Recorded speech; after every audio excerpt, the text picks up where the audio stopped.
उत्तराखंड में अल्पसंख्यक शिक्षण संस्थानों को लेकर बड़ा कदम उठाते हुए मुख्यमंत्री पुष्कर सिंह धामी ने कहा कि राज्य सरकार उत्तराखंड अल्पसंख्यक शिक्षण संस्थान विधेयक 2025 के जरिए पारदर्शिता और सुधार लाने जा रही है।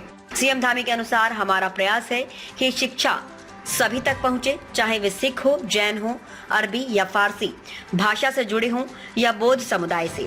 सभी अल्पसंख्यकों को अपने संस्थान स्थापित करने और शिक्षा का अधिकार मिलना चाहिए। मुख्यमंत्री ने ये भी कहा कि इस विधेयक में कुछ जरूरी विस्तार किए गए हैं ताकि व्यवस्थाओं में पारदर्शिता सुनिश्चित की जा सके। उन्होंने हाल के दिनों में सामने आए अवैध मदरसों का उल्लेख करते हुए कहा कि इन मामलों ने सुधार की आवश्यकता को और स्पष्ट किया है। धामी ने आगे कहा, प्रधानमंत्री नरेंद्र मोदी ने जन धन, उज्ज्वला, प्रधानमंत्री आवास और आयुष्मान भारत जैसी योजनाएं पूरे देश के लिए शुरू की। उसी तरह ये विधेयक भी सभी समुदायों के लिए समान अधिकार सुनिश्चित करने की दिशा में एक कदम है। उन्होंने विपक्ष पर निशाना साधते हुए कहा कि वे सिर्फ वोट बैंक की राजनीति करते आए हैं, जबकि राज्य सरकार का लक्ष्य है कि हर व्यक्ति को शिक्षा का समान अवसर मिले, चाहे वे किसी भी समुदाय से हों। राज्य सरकार इस विधेयक के माध्यम से अल्पसंख्यक शिक्षण संस्थानों को अधिक जवाबदेह और पारदर्शी बनाना चाहती है ताकि सभी नागरिकों को समान रूप से शिक्षा का लाभ मिल सके।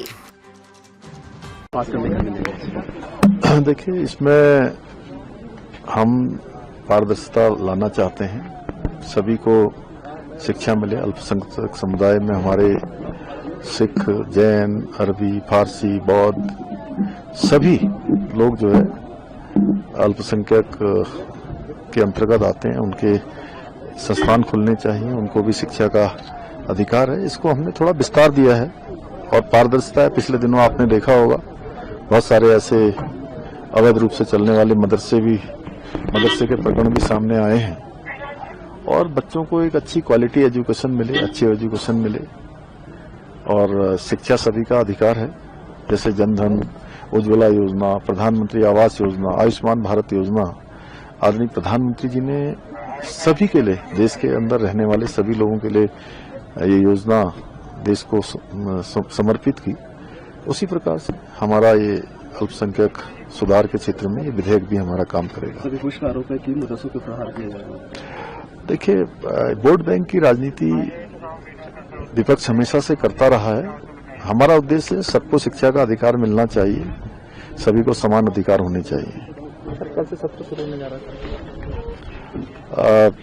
लंबे समय से पिछली बार भी चूंकि यहाँ का बजट सत्र यहाँ होना था, लेकिन विधानसभा में अंदर काफी सारे निर्माण के कार्य चल रहे थे, उसके कारण से बजट सत्र नहीं हो पाया था।